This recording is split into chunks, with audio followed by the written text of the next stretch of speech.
Get ready. It's time for the Me and Jesse podcast with Mark Pavlich and Jesse Martineau.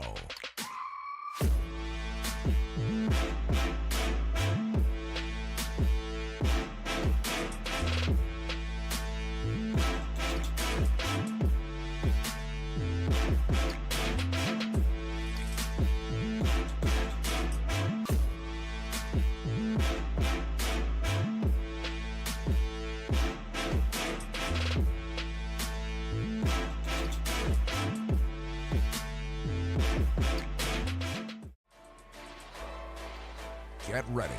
It's time for the Me and Jesse podcast with Mark Pavlich and Jesse Martineau.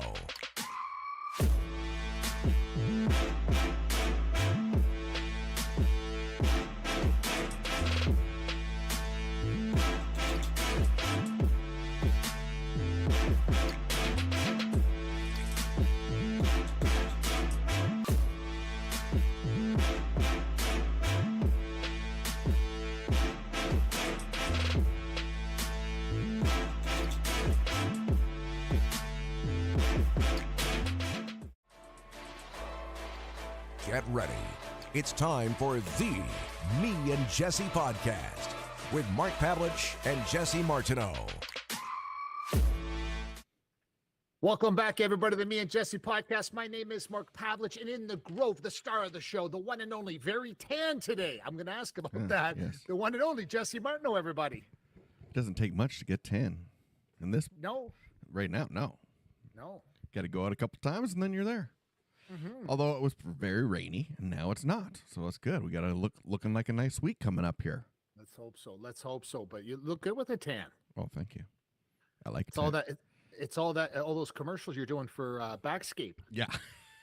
It's unbelievable, buddy. I see it in the commercials everywhere, on Facebook, everywhere. It's incredible. They're awesome. Well, yeah, they saw the beard and they went with it. And that was it. That was it, eh? It was over after that. That's it, man. So, Well, this is the worst time in sports. oh, horrendous. Like I mean when they have Kate Middleton, the future queen, shagging balls at Wimbledon. Oh my God. They're bro. really Oh, pushing. They're really stretching for something. They are, bro. I mean, like, come Horrendous. on now. I Well, just don't get it. Can't the NBA and NHL get together and talk? Like, Well- can we not stagger this out somehow? Like a for little real. bit more or something. But I don't know, man. Like I don't know what to do. Like they've tried with summer leagues and stuff, and I mean I get it. People want to take a break during the summer, and maybe that's it. It's just all about television ratings and television. People don't watch. They want to sit inside and watch when it's nice out. And I don't blame them, to be honest.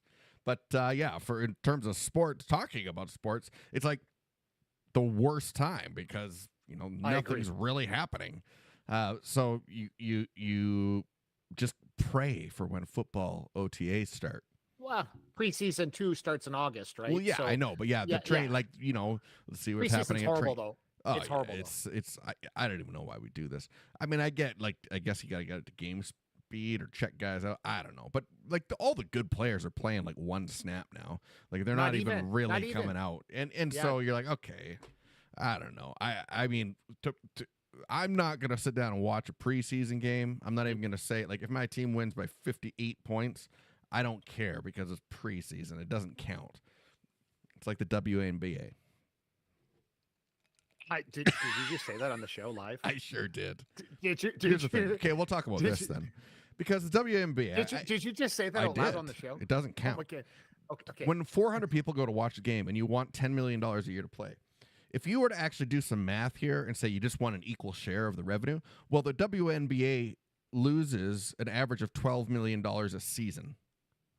That's the league. And so if you want a revenue share, each player owes about $280,000 a season to play. So Yeah.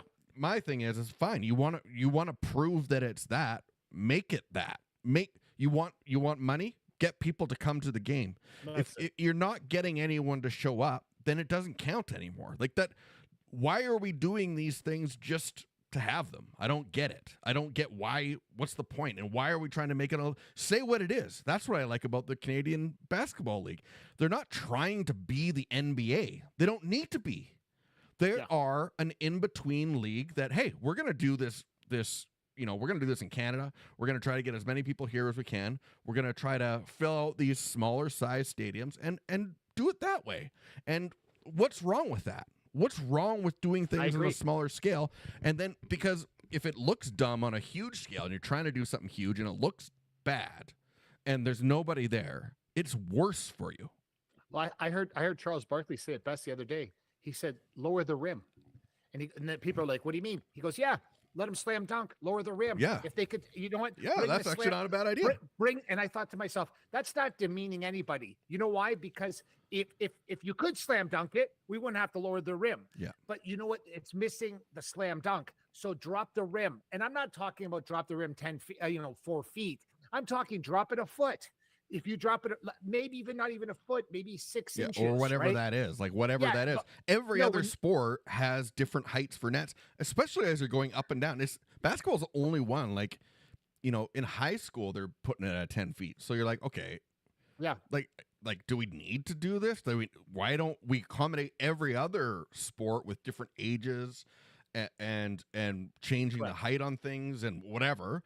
And why not do it with that too? Like, I don't know. Like, make it more exciting. It's just not translating. And it's not. And again, right now, to me, it doesn't count. It doesn't count. Like, I don't like people that try to make it as good as this. It just isn't. It just.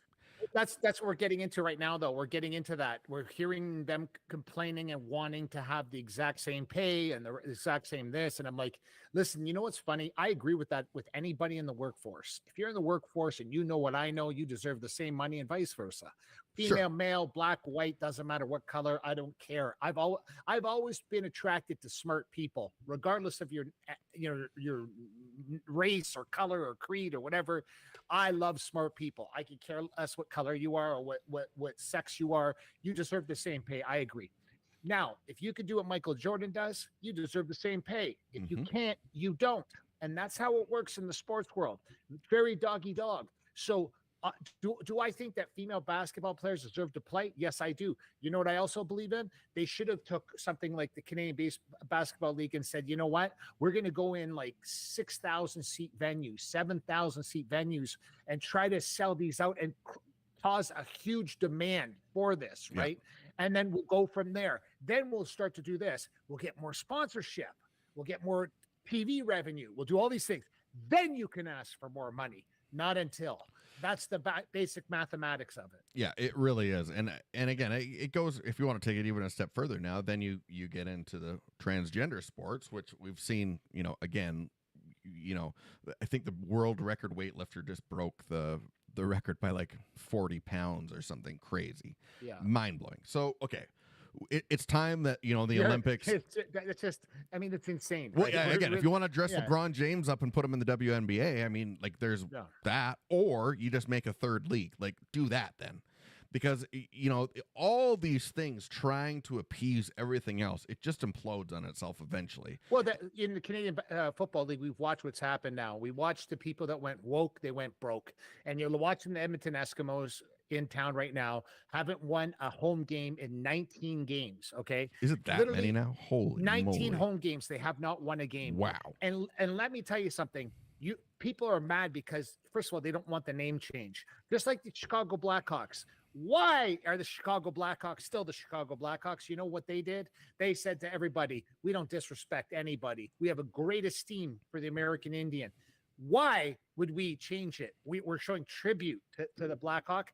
Guess what happens? Chicago Blackhawks don't change the name. Guess what? Fan base goes bananas. Says, way to go, guys. Go woke, go broke. They didn't. The Edmonton Eskimos changed their names to the Elks. Guess what happened?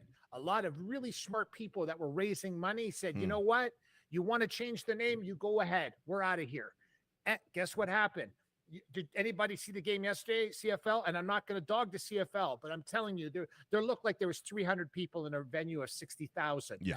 What I'm trying to tell you is you didn't have to, even if you want to play with the name, don't call it the Eskimos, but call them the Esks. You know what I mean? Yeah, sure, And- whatever. Yeah. and whatever you want to do Yeah. it, but you don't mess with it. And I'm telling you, there is in the saying, go woke, go broke. Yeah. It is happening before your eyes. Well, it's like you're also like, you're the people that watch sports, and not everyone, and this is a generalization, but if we're gonna run polls and numbers, the people that watch a lot of these types of sports aren't happy when you change things like that because they don't align that way in their own personal lives. That's right. So the ones buying tickets, the ones buying tickets and putting jerseys on. And again, not everybody, but a majority. Correct. And especially in certain markets. And you try that and you wonder why it falls apart. Again, there's so many politics. No, but don't listen to us. Don't watch the Me and Jesse podcast, because what you heard about, just like the PGA Tour, Monahan tells everybody, "Oh, Saudi Arabia is the devil. We can't believe they're disgusting. They're this, they're that." What happens now? We said it. We said it on the podcast. We didn't know they were going to do it this fast. No. We thought maybe in a few years. Yeah. They're so desperate right now that they've merged the two tours together. Now, all of a sudden, what's wrong with Saudi Arabia? I guess, and listen, we said Saudi Arabia is dog shit. We said Saudi Arabia is a horrible country with the way they do their stuff. We're not talking about that. We're talking about sports. Yeah. We're not, you know what I mean? Yeah. So guess what, everybody? We said that on the podcast. We did disagree with all the way they do certain things. They didn't allow women to drive until last year. They didn't allow this. They didn't allow that. But what did we do now? Now, Monahan doing the whole 9/11 thing, bringing in people from 9/11, saying how bad they are, this and that, and now he had to bow down to them. Yeah, because then the things that you hate about, like you single one group out, and everyone hates that. So you then Be paint careful, a whole people. brush. Now Saudi Arabia and their thing, like they're bringing big sports in, and they're allowing people to do things in their own country that they've never done before. Like, F1 has a whole women's series, and they drive out there. Lewis Hamilton with his Pride Month helmet that they come on, bring it in. We don't care. But you see what and, happened? And so Because they're letting him do it. And because Lewis Hamilton's smart. He said, "I'm not going to fight with anybody, Yeah. but I am wearing this helmet. Yeah. And so if you want me to drive this Mercedes car, this is the way to get around it." that is, So and again, it actually opens up doors in those countries Correct. that are traditionally closed, and they're like, And it sure has. some It sure people has. obviously don't like it.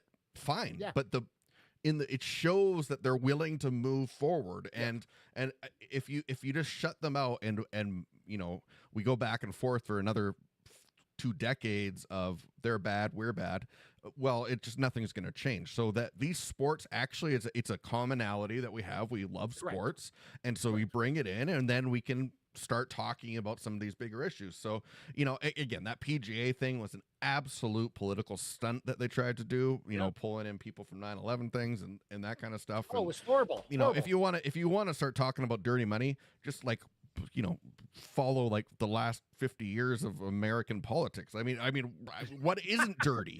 What isn't dirty? Like, come on. And we've seen sports. I love the sport of golf more. I love the sport of golf more than anybody. But if you want to trace the history of golf, and you want to check about how they treated African Americans, women, African Americans, horrendous. And guys, I'm not talking 50 years ago, 30 years ago. I'm talking within the last 20 years. Yeah. You better go check a lot of these golf courses that they play PGA Tour events at weren't even allowing black membership or female members. Okay, that's a fact. Yeah, and that's the crazy bit of it, is that there's just absolute. It's whatever I feel I can leverage against everyone else to make myself look better. It feels like that's what everyone's doing. And in sports, it's not any. And in a lot of ways, sports leads a population in a lot of ways, because they do test run things in sports, because it breaks down barriers. It doesn't matter who you voted for. We both love this team. And when you're out there, and so there's something there that sports actually does in the world, I think, that we need to actually embrace a little more, rather than using different sides to keep fighting each other in that venue too. I totally agree. And that's where these big leagues, like NFL, NHL, MLB, NBA, golf, like they need to come out and say, like, not just like one thing to say, hey, I do respect what the NHL did this is for this next year, and saying, hey, no more caused things. Let's just play hockey. Well, don't think for 1 second that was Bettman. Don't you No, dare think it's him. It was the marketing The team. owner- Like, guys, we can't keep doing no, this. it was the owners. It was the owners of the Yeah, team. They finally yeah. said, that's a wrap, man. Yeah, Like, we can't do we're not going this. to print up 19 jerseys all the time, and then people don't buy them because they're mad we're wearing them to begin with. The masses are mad, not the minority. The masses are mad. And then one what guy happened- doesn't do it, and then he goes all over the news, and you're like, okay. So, like, and again, then you have to like force people to like what? You have to check their voting records before you trade for them on your team or something. Like, what's next? Like, hey, they're playing sports. If you want to do stuff outside of that, you bring people together and talk about it outside. You make those athletes spokespeople for that outside of that sport, but your sport grows them to a place where they can actually have a voice again. You remember we watched sports for one reason and one reason only. We turned them on so we could forget about the world. Yeah, we don't want to. We want to watch NFL football for 2 hours and 40 minutes, not to think about what's going on in the real world. That's why we watch sports. We'll be right back, everybody, on the Me and Jesse podcast. Introducing Backscape, the superhero of back hair removal. Hey there, I'm in Backscape World Headquarters. My name is Baxter Archibald Kingscape, spokesperson here at Backscape. And I know why you're here. Either you or someone you know has one hairy back and you're trying to get rid of it. We understand the struggle with unruly back hair. In fact, 77% of women agree. It's not the ideal look.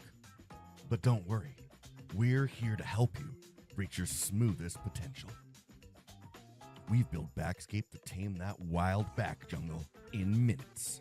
Our mission is to empower every man to feel his best, look his best, and help him reach his smoothest potential. Backscape gives you the confidence whether you're at the pool, the beach, hey, anywhere you go. You can stay smooth all year long. Our patented technology ensures the smoothest, most comfortable, and close shave every time. We believe in something else. Welcome back, everyone, to the Me and Jesse podcast. I am Mark Pavlich, across the way in the Grove, the one and only Jesse Martineau, and our special guest today, everybody, endurance extreme athlete. And everybody, I'm going to say it on the podcast before I introduce him. He will finish the swim this year of 106 kilometers, especially after this show. Everybody, Nick Pelletier on the show. Thanks for having me, guys. Appreciate it. What are you in right now? Are you in a camper van, it looks like? I do. I actually live in a school bus. So wow. Of course you do, Nick. Of course you do. Where else would you live? Oh yeah. No, it's there's some pros to it, but lots of cons. But I mean, I don't have to pay rent, so true. It's not so bad. So are you mostly in Kelowna? Yeah. I was originally from Calgary, Alberta. And then I moved out to Kelowna to play baseball in college. And then I've just kind of stayed because it's hard to beat in summers and the lake and beach life. So, yeah, tell me about it. We go every summer. My wife's from Kelowna, actually. So, yeah, we're there all the time. I'm going to be there when you're actually doing the swim. Come and watch. Yeah. I'll be in the Jesse, water. Jesse, are you calling me out now? Do I it's no problem for me to show up to this swim because you will hear my voice project. Listen, I am obsessed with this swim right now. And I talked to Jesse before we went on air, and I'm telling you, my mind is just racing because I'm trying to figure out. Listen, I know you do all these cool things. You jump out of balloons, you do all these bike rides, you do all these other things, but there's something stuck in your brain. And I got to figure out what it is because it's driving me nuts. I have zero athleticism, Nick. Zero. I've trained people and managed people to go to the UFC, multiple guys. I've done ridiculously long hikes in the middle of winter at minus 40 below zero. I have zero athleticism. But the one thing I know I have better than most people at my age of 56 years old is my brain. And I want to know why today. Why didn't you complete the first two? Yeah. Two. As funny as it might sound, like I think I'm relatively athletic, but I train with guys who are like top of the world. They're going to be on the way to the Olympics and stuff. And like, you get humbled being with real athletes like that. Sure. So as much as I do feel like I've got some athleticism, I do think as well, like my strongest feat is my mental state that I've like formulated over doing these different challenges and kind of stacking my previous my previous success and making it my new baseline and building up on that, not being like, oh, that's a once in a lifetime thing, like good job, now we're done, right? I try and like celebrate that, acknowledge it, and then make that my new like baseline, and then that's how you grow. I like to call it comfort breeds complacency. That's kind of the motto I live by. So but that being said, the first time I did the swim, I had like great training and everything, and I'd like to say, as much as it is an athletic challenge, it's an environmental challenge in the truest sense. Whereas when you're doing something like racing in the pool or racing on the track, stuff like that, you know how far it's going to be, you know the temperature, you know how long the lanes are, you know everything like that, right? That lake can change. If you've ever been in Kelowna, that lake can change like that. And on one side of the bridge, it can be glass, and the other side could have 6-foot waves and swells, and it's pretty crazy to see. So that over 40 hours, you're going to have a bunch of environmental factors come into play. Unfortunately, we also have a lot of forest fires out here. So the second attempt I did, it was tons of forest fires and E. coli in the water and everything. So those weren't as much the reasons. The first time was I just didn't honestly plan well enough for the chafing I would endure. I did some long training swims, but nothing the length of the actual distance I did while in the water. Of course. So over 24 hours in the water, I lost like all the skin on my shoulders, my back, and then like you're in the water eating and drinking. So when you go to the washroom, like you have to pee. And then when I would go to the bathroom, it was like pouring rubbing alcohol over all the wounds. It would just like go around your wetsuit, and it would cut your breath away. And I just couldn't. It'd be like rubbing sandpaper on an open wound every stroke, and I couldn't plane right in the water. So like every time I'd try and get my back in the streamline position, it would just like excruciating pain, and it would cut my breath. And then as it was that was the first time it was during COVID. So I couldn't train in the pools because they're all closed, and I had to kind of wait until the lake was a bit warm enough to get in to train throughout the summer. So that first attempt was in September, which was pretty cold in the nighttime. So the mix of not being able to keep up a good pace to stay warm in the water, I was getting pretty hypothermic. And then like we said with these type of things, you kind of have to just check your ego at the door, and I put my decision in the hands of my crew.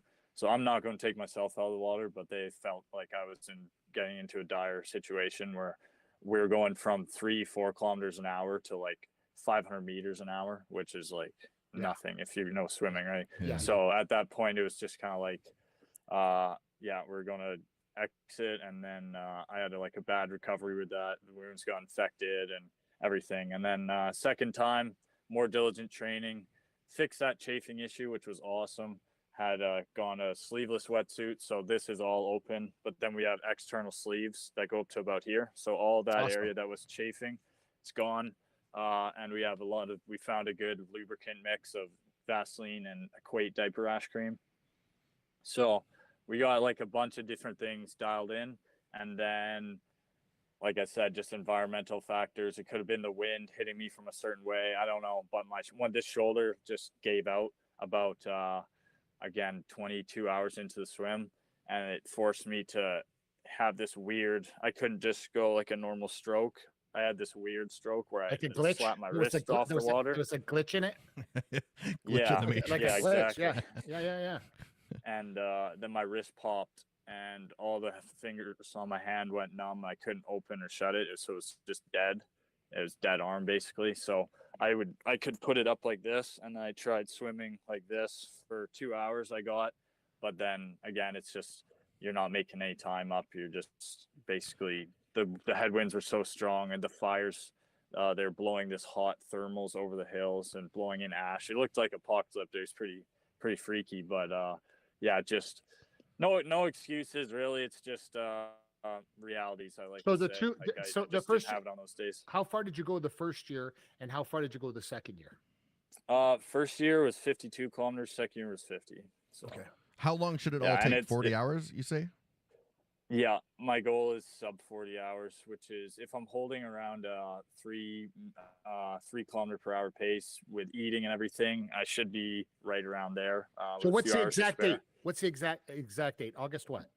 August 1st is the go date, unless the winds are like incredibly terrible. But August is either August 1st, 2nd, or 2nd, 3rd. So Okay, perfect. yeah. And you but stay in the August water 1st. for 40 hours straight. Yeah, you can't get out of the onto the boat or get assistance with anything. They can give you food on platters and stuff, but you can't get any direct contact. Wow. And what? So Yeah. Okay. So how many people have done this before? just one person ever's done it. So One he ever. did Wow. it. Adam Ever, yeah. Ellenston. Yeah, he did it in 40 hours, 57 minutes, and 11 seconds. So just about 41 hours. So that's why my goal is sub 40. But honestly, my goal is to finish it. And if I keep the pace I know I'm capable of, I would get the record. But honestly, it's getting through it right now. So How many times has that green monster come into your head when you're doing it? Like the Ogo Pogo? No. I know who Ogo Pogo is, but I call them the green monster. The There's other a green song, monster. And I anytime I do anything really hard, like these people go, "Oh, Mark, you're too old to do this shit. Stop doing this. You don't have to do it because you have no athleticism." But this little green monster pops into my head all the time, and I tell the green monster, "Not today," right? And I swear at him, and I tell him, I use profanity with the green monster quite often because he's in my head telling me, "You don't need to do this. You got money, you have a nice house, you're warm. You don't have to go do this shit," right? But then it crawls into my brain, and my wife told people that he'll die. Like I'd rather die than stop and not come into the end, you know? So my wife says, I don't want to say anything crazy, like, we'll do this hike and I'll tell the number, right? Whatever the number is, the number is. But if I say a number and I don't do the number, you have to send people to come because I'm not, I don't care. I'll figure it out some way in my brain to make it happen. And this is because I have lack of athleticism. So I'm trying to think now because I'm looking at, I'm doing the mathematics and this is going to be a feat that you do. Like, I think people in Canada better realize this, and I'm going to make sure they do. I'm going to make sure everybody knows you're doing this. This is what we have to do. We have to bring so much awareness to this. We have NFL athletes that come on this show. We have NHL athletes, but we have a section of these extreme people that I am obsessively fascinated with. And you're in that category now, but the category becomes so much greater when you finish the swim. You know what I'm trying to say? And I think we need to get people like behind this in a bigger way. And this podcast will help, but we need to make sure that you can train correctly. And we got to make sure that, you know, you can get out there and do what you're supposed to do at the highest level. And we all know we're all proud to be Canadian, but we also know being Canadian, it's a killer too, because to get support for things is not the easiest thing in the world. Yeah. Yeah, no, I just put my announcement video out, and to be honest, I wasn't expecting the receive it got, which is pretty cool. It's got over 2 different platforms, almost 1 million views now, which is pretty awesome to see. And like, I've gotten tons and tons of support and everything. So it definitely does feel a bit different this year compared to just I had a couple local news things cover it in the past and friends and family, but I feel like there's a big movement behind it this time, which is pretty awesome to feel.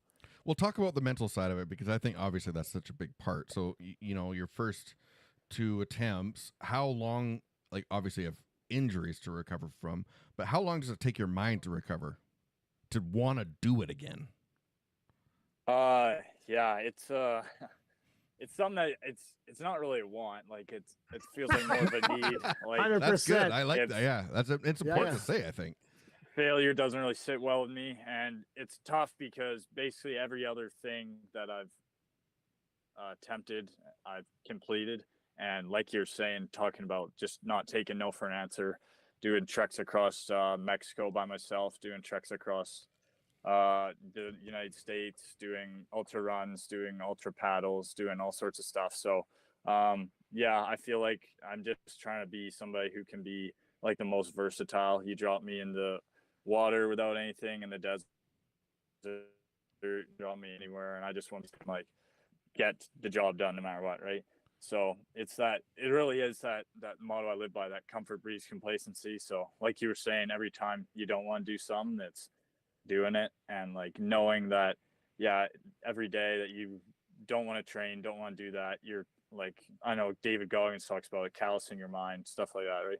Just going like day after day after day. And it's learning these experiences that I did school, I did business school, I was an average student, but I feel like the lessons I've learned, and everybody will say like, oh, I don't know how you do this or this. It's just like, man, I just went out there and fucking tried, you know? Yeah. I just like got on my bike and rode and rode. When did it start, like, and how did it start? Yeah, I played collegiate baseball, and I had a bunch of concussion issues. And I just couldn't play the way I wanted to, and it wasn't fair to me or the team to keep playing, but I had this like burning passion to compete still.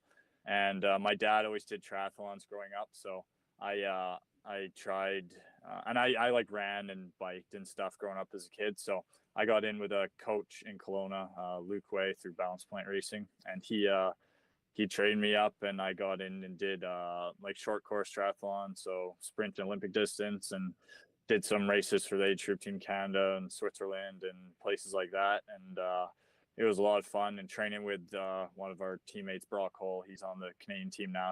He'll more than likely be going to Paris for the Olympics, but just training with these high quality dudes gave me this like side of, I had training from baseball, like strength and conditioning, and then I got this endurance side of training, but linking all the knowledge I've had. And then I feel like there's another side of it, like the adventure side of things, which is the going out and fending off people who try and rob you in Mexico, and like getting those firsthand experiences, and just like learning like that, right? I missed that. Did you say fending off people that try to rob you?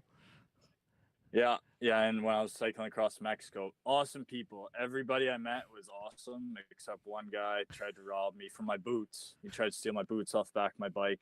Jesus. And we had to stand up for ourselves. So yeah, I guess that's what we love. You gotta love that about being Canadian too, right? Like everybody's pretty mellow until you start taking our shit, and then all of a sudden, you're gonna get a slap, and that's what happens with Canadian people. It's like, we're not gonna ever just randomly do that, but then you take our shit, you're gonna get a slap. That's what's happening. Yeah, we definitely got some demons in there. So yeah, correct. They just come out when they need to be.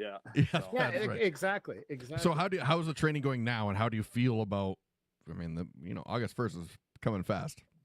Yeah, 5 weeks away right now. So it's been really good. I've had I had some unfortunate injuries after I finished my Mexico ride, which was last April. Made it all the way across Mexico, no hiccups or anything. And then while I was in Kelowna, I got hit by a car while cycling. Jeez. I got Liz Frank fractured through all my of foot. Mexico, and then of course in Kelowna. All those rich pricks trying to make their tee off time in Kelowna. It's the old and the people. guys that's what probably happened.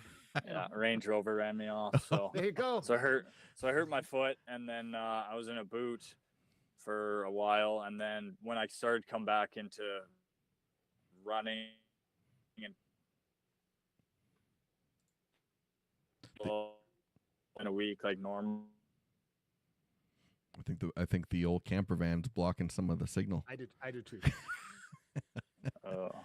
That's okay. You're coming back. You guys hear me now? You're back. We got you from the. Anyways, I was just saying, I think overcompensation got me to.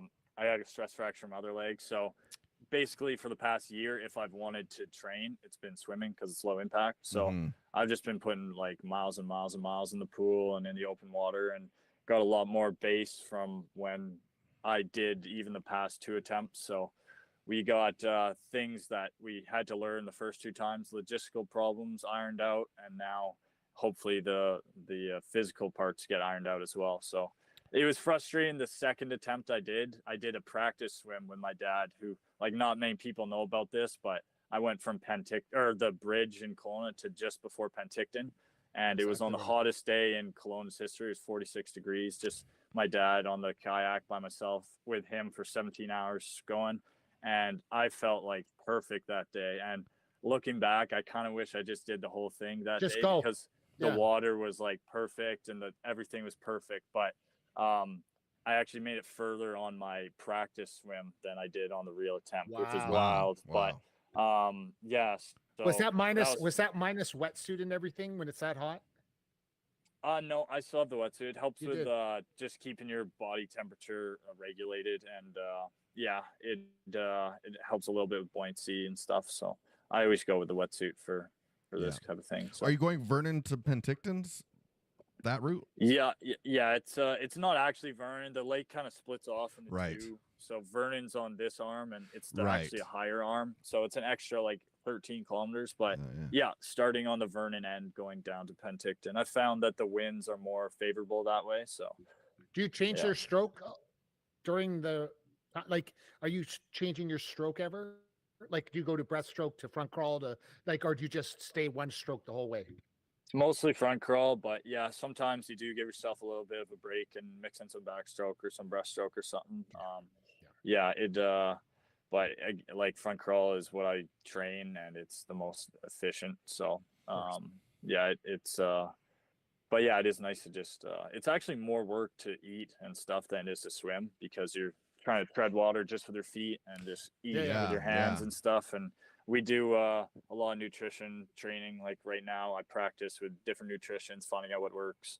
Sponsor Hornby Organic for energy bars and stuff. And but it's basically just playing around and making sure you know what you can have and what won't make you have to go to the bathroom or feel sick or anything like that. So. Yeah, because I mean, jeez, man, that would suck having to go and then stop, but you're not really taking a break. You're actually working to take a break. And that's the difference with like I've done big cycling treks, I've done ultra marathon distance runs, and when you take a break in that, you can sit down, you can get off your bike, take a pee, sit down for 5 minutes. When you're running, you can sit on a log or something. When you're swimming, your rest is more work. It's more work than the actual activity. Is this the hardest thing you've done then?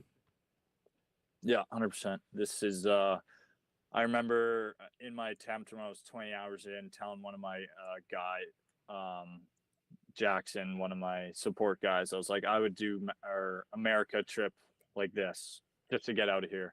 And it's funny because unless you've been in situations where you're tested like this, like anybody right now can say, oh, I'm not going to quit. I'm not going to quit. Like no matter what, all the comments will say, just don't quit, bro. Like, just trust me, don't quit. It's all bullshit. But in that moment, when you are freezing cold and you have like the cold, there's no warmth, you're dead tired, your arm is broken, you probably think you tore something, like you're not getting paid for this, you chose to be here.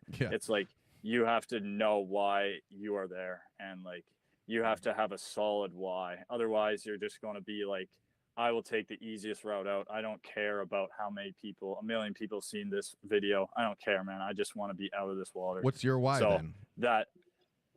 What's my why? I think that my biggest fear in life is leaving my potential unknown. So just I know I feel like I relate a lot to what David Gaughan says, and when he said when he went up to heaven, when he died, and God had a big list of, this is who you are, David, but this is who you could have been, like Navy SEAL, ultramarathon, smoke jumper, blah blah blah blah blah. I feel the same thing with that, and I feel like every time I do one of these events and things, I gain more confidence in myself. I learn more, and it's like even the things I've done, I feel are just like barely scratching the surface of what I can do. And I'm just excited for the future and bigger projects. And hopefully when I get this swim done, that'll lead to more sponsorships, bigger projects, bigger funding, and just like really push the boundaries of what humans are capable of doing. And I also want to do it for people who can't, people who don't have the physical abilities to do it, and just show people that it's not reserved strictly. What I learn in these endurance events isn't reserved strictly for that. You can take these lessons, these mantras, and incorporate them in any aspect of your life. Like you're gonna, it's unilateral. It'll go across any aspect of your life. So I just want to show people what people or humans are capable of, and hopefully inspire them to find their Okanagan Lake swim, their why. So Nick, so jumping out of balloons with parachutes is just basically vacation.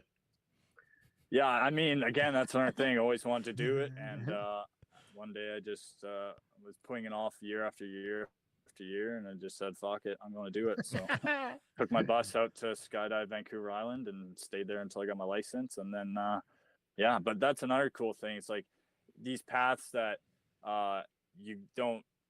Like, you're not sure if you never go down them, you don't know what you're ever going to get from it, right? Like this skydiving community now, I got some of my best friends are skydiving people that I never would have ever thought I'd meet, right? And I feel like a lot of endurance people, they have this mindset that like the sport and the training and everything has to be so dialed in, and that's all you can do. And some people, I feel like my friend Brock, like when you're trained to be in the Olympics and stuff, like it's hard to focus on anything but that, right? Because you're not just competing against yourself, you're competing against other people who are doing what you're doing or more, right? So that's what you're competing against. But I like to just try and do as much things as I possibly can. And like I say, I'll take something from skydiving that I like a cue or something, and when I'm in the thick of it in swimming, I'll remember like, oh, I can use this here, I can pick this and pull this, and like it's all just experiences, like the big class in my life, right?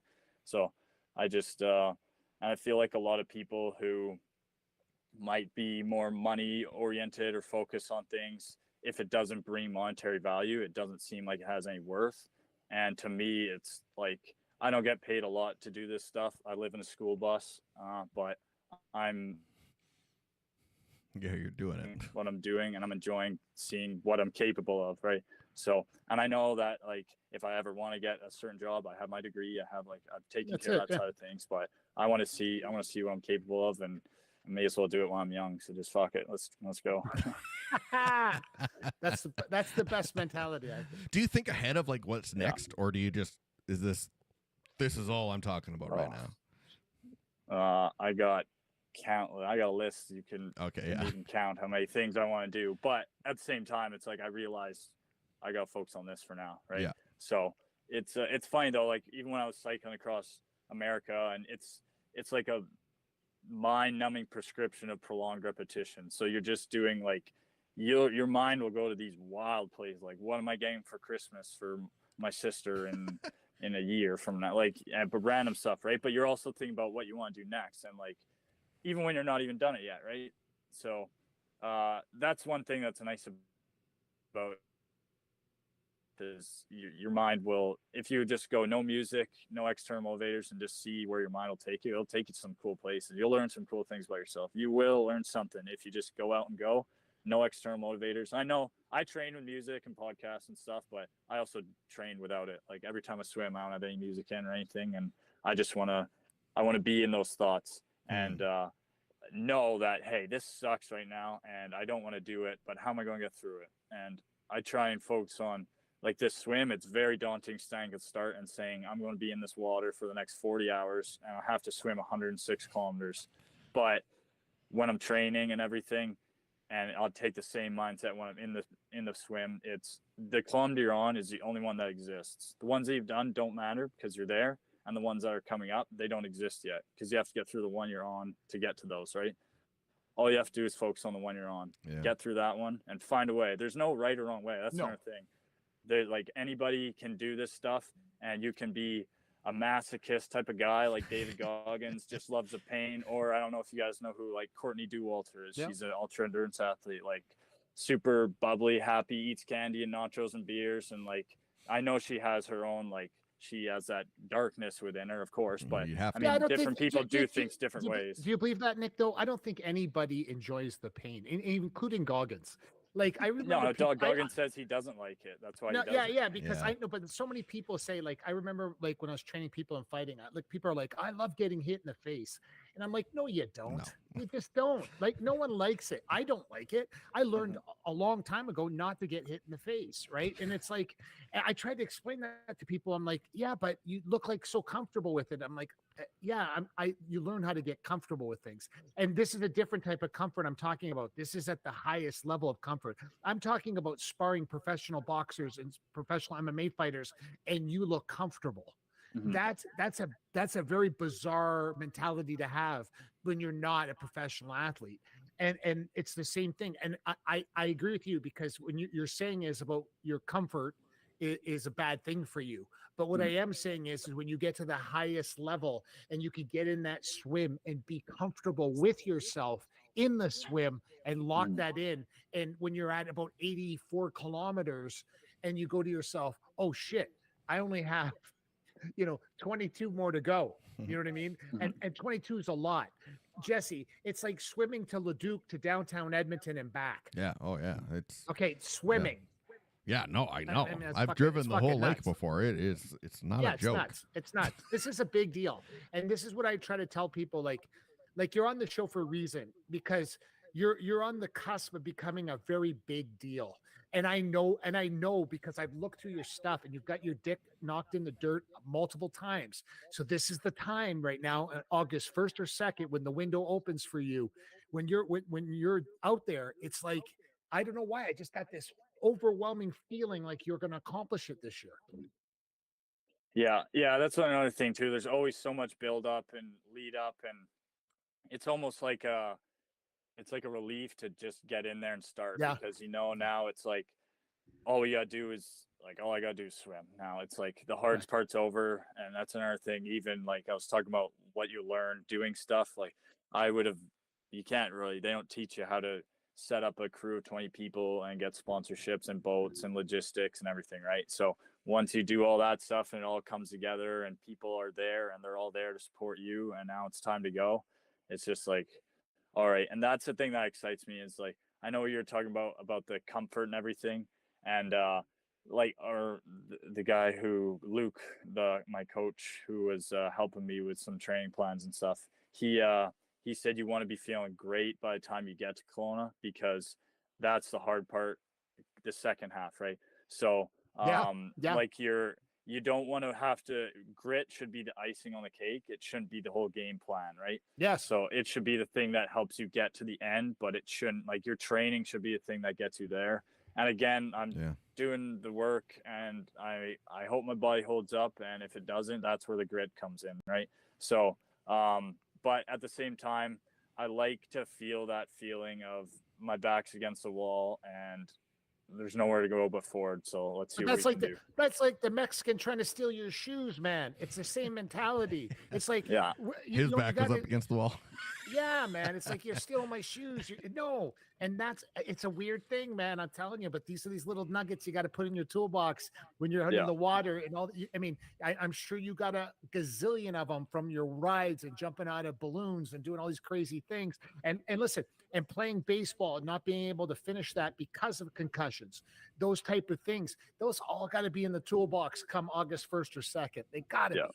Yeah, 100%. Yeah, I remember the days where, like, I just praying that I'd be able to do stuff again, just because I would sit there and watch my teammates doing what I should be doing and, like, doing what I want to be doing and push myself every day. And just, like, the depressive cloud that comes over you when you can't do something that you want to do. And then when you're, like, sitting there and you say, I'm never going to take this for granted again. Like, every day when I say, oh, I don't want to train, I'll remember that. Like, you never remember or never forget that pain, right? So, yeah. Yeah, wow. Well, Nick, I mean, this is incredible. We wish you all the best. I'll be in Kelowna. Hopefully I can watch you do a kilometer. I ain't gonna watch all 106, but no, just come to the bridge and watch me go underneath. Yeah, that's right. Yeah, that'll be awesome. Actually, that's cool. Yeah. But yeah, I mean, thanks. What's the best way for people to keep track and watch in the progression, and especially on the actual time? How do they find you, and where can they go? Yeah, so my Instagram's NP Adventure. That's where I'll be posting a lot of updates and everything leading up to the swim. And we'll be doing live updates throughout the swim off there through stories and everything. And last year, I also have my YouTube, which is just Nick Pelletier. Last year we did a couple live streams actually throughout the swim. Mhm. So I'm going to set those up again, and we'll get that so people can tune in at milestone spots throughout the swim and everything. And yeah, and if you want to come out, and we'll be doing again updates on my Instagram for timing everything. But if people want to come out when I come through Kelowna, it'll probably be late because I'm hoping to start at around 4 a.m. So by the time we get to the bridge, it'll probably be between 12 a.m. and 2 a.m. But if people want to come out and stand on the bridge and cheer and maybe spit on me or something, it's up to you. But don't spit on them, you buffoons, man. But and then as we get closer to Penticton, I'll have my crew update everybody. And if you want to come to the finish by the SS Sycamoose Heritage, the paddle wheeler there, then I've been there. I'd love a warm welcome. So I went skinny dipping there when I was a kid. I'll make sure to steer clear your piss in the water. Yeah, do you imagine that? All these weird things you come up with when you remember all these weird places in your life where you've been at one time or another, man. They're very weird. Yeah.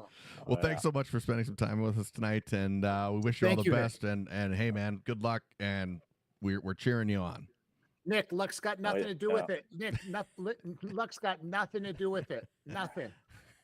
Oh yeah. And you know that. Yeah. Zero. No. Yeah, exactly. No, that lake's going to do what it's told. I'm going to get it. We're going to get it. So thanks for having me on, boys. I really appreciate it. This is the year, Nick. I'm telling you. This is the year, baby. Let's go, baby. This is the year. I'm telling you. We got to get it. All right, man. Well, thanks. We're going to make sure everybody knows about it. We're going to put your links everywhere on our social media. Please. And we're going to, this episode will blow up until that day. I'll replay it 1,000,000 times. You'll see. There'll be thousands of people that will watch this episode, and I want to make sure that people know where to get a hold of you, and we'll put that in the bio on our YouTube channel, and as well as our own social media as well. Sweet. Oh, and nickpeltier.ca. That's my website. It's on there, and we're raising money for the CMHA of Kelowna. So there's a donation link on there if you which is for mental health, correct? Yeah, mental health. Yeah. Okay. Well, that's awesome. Exactly. So, really cool. Yeah. Thanks, guys. I really appreciate it. Hey, thanks for joining us. Have a great night. Yeah. Hell yeah. We'll see ya. See ya. Nick Peltier, everybody. Or Peltier. Yeah. And when my wife's like, don't you dare call him that. You call him Nick Peltier. The French-Canadian part of things. Yeah. Well, yeah, man, that's going to be a feat. We wish him huge luck. I mean, this is, we say good luck, but we both know, you and I both know, when anything that takes to this effort, it's not a luck thing. It's a preparation thing. And there is a level of like, I don't know how to explain it to people. There does have to come a level of fuck you in this. You know what I mean? Like, you have to get to that. And I hate I'm just using the profanity part here to explain to people. You really got to talk to yourself. And I tell people all the time, it's the green monster that creeps into your mind. I've done the Everest and Edmonton hike with Sean Obrowski now 3 years in a row. And as I'm doing it, I'm getting older and older and older. Last year was the worst because I couldn't train as hard because of injuries, but no one gives a shit. They expect me when I do it to finish. Right. And when I'm doing this hike, it is bananas. Okay. It makes no sense whatsoever. We raised over $50,000-$60,000 for cancer. And I am shamelessly plugging Everest and Edmonton because I want you to understand. I understand what he's going through on a much smaller level. But what I am saying to you is there is multiple times when things will creep into his mind that will tell him, I've had enough. I've had enough. But Nick, you haven't had enough. Okay. You gotta, when he says, I got to find my why, that's bullshit. He said. No, it's bullshit. I'm telling you, it's bullshit on the show right now, Jesse. It's bullshit. You don't find your why. You know what you got to find out is it's not your why. It's your literally, it's nothing to do with anybody else. It's nothing to do with a certain purpose. It's to do with your character. Okay. And when people tell you I'm scared of failure, they're full of shit. You're scared of success, my friend. And success is this. Anybody can fail. It's easy. It's the success part of the preparation. If you really think you're ready, write down what you've done to get ready. Write it down. Nick, have you swam? 30, 40, 50 kilometers a day? Have you done these things to build up to get to that 106 kilometers? Okay. I'm sure he has. But what I'm trying to tell you, there has to be bigger. It's bigger than a why. You got to know where your nuts lay and where your brain and your heart can all connect together to Yeah, make it's this just. possible. I think it's the same. It's a lame. I mean, we don't have a real good way to say it yet. Because I mean, really, it's right, like you're right. what's going to keep me in the water when I don't want to be here? Yes. And that's it. What's going to do it? And I think Yeah. that's he's right. Like I think that in that way, like He you is have right to about know that. He said, what it "You're not is. getting Otherwise, paid you're going to for it, get so out. It's not money. It's No, not money. It's not money. I'm not getting paid to do this. I'm not. Correct. You know, there has to be a reason that I can always come back to. Your like true north maybe is the best way. Like the thing that you always know is true, and you have to come back to that. And it's what you stand for. And I mean, again, like if you're gonna do anything like that, when we had like Laval Saint Germain on, like same kind of thing. Like you have to have those things in there. Look at this guy though, Jesse Laval. You remember this savage? Yeah. This is a you know what? We should link Nick absolutely with Laval. Yeah. Because you need to listen to Laval and the story he told when he was climbing up Mount. Oh my God, Jesse, I got goosebumps right now just even thinking about it. He's climbing up Mount Everest. Okay, everybody. Laval Saint Germain, one of our guests. The person, no Canadian has ever climbed Mount Everest without oxygen. No one has ever made it. Canadian. Laval Saint Canadian, and very few people in the world have done it. Laval Saint Germain is going up Mount Everest near the top, and guess who he sees? The other Canadian guy that tried to do it months or years prior, and he's dead. He's dead. Yeah. He's frozen to death on Mount Everest, and Laval sees him. And he sees this guy, and what does he do? He goes, uh-oh, double time. Let's move. Gets to the top of Everest, no oxygen. What's Laval say? Fuck the pictures. We don't got time. I got to get back down before I die. This is what I'm trying to tell you. These are the people. They're not playing checkers, everybody. They're playing chess. That's Laval Saint Germain. And I'm telling you, Nick, you got to reach out to Laval because he will educate everybody on the mindset of the only Canadian in history to climb Mount Everest with no oxygen.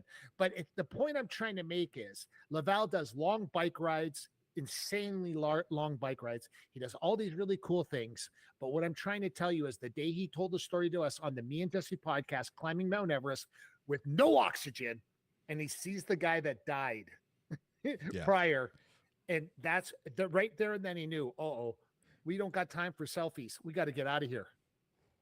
Man, I just checked, like 17 people have already died on Everest this year alone, and it hasn't even, the season's starting. So you're like, okay, you know that, man, oh man, that's crazy. I just watched a bunch of stuff on Everest. You know, after the show, like, you know, now, like it's actually, there's like 200 people lined up to go to the summit every day.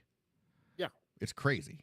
I don't get it. Like it's weird, but it's been, and then all these people are starting to die because they're just not ready. They're not those guys that they shouldn't be up there. It's like now. No, it's production now. It's production. Yeah. It's like the same with the people that just died in the submarine. It's like, oh, let's go do this. We're billionaires. Like we know what we're doing. You don't. You fucking don't.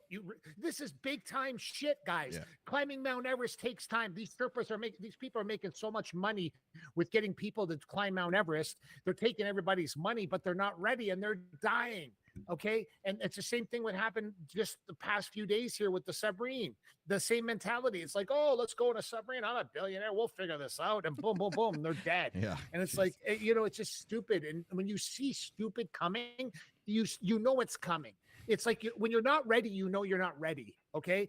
So when Nick stands on the bank, okay, in Vernon on the August 1st or 2nd, whichever day he picks, he knows right there and then, man. He'll know right there and then if he'll do it or not. Yeah.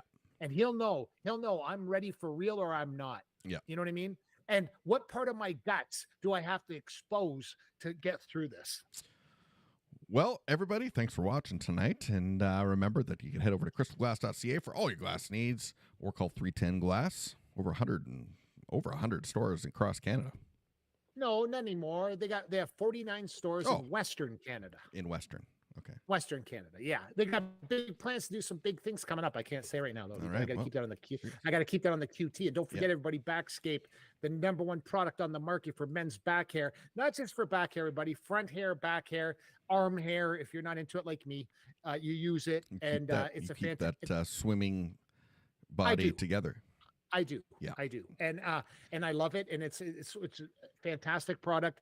And you go to backscape.com. You've seen the logo on here. It's not spelled back like that. So go. Yeah, the go website's on the screen. And it's on the screen. I'll show. And please tune in every Monday, 5 p.m. Mountain, 7 Eastern, 4 Pacific, to check out the Me and Jesse podcast. And guests from all over the NHL, NFL, NBA, you name it, UFC, and also extreme athletes. That's right. Well, everybody, that's Mark Pelletier. I'm Jesse Martineau. Thanks so much for watching the Me and Jesse podcast. Don't forget to like, subscribe, and follow Nick Peltier. And thanks for joining us on the show tonight. We'll see you next time, everybody. Thanks for watching the Me and Jesse podcast. Follow us at facebook.com/Me and Jesse.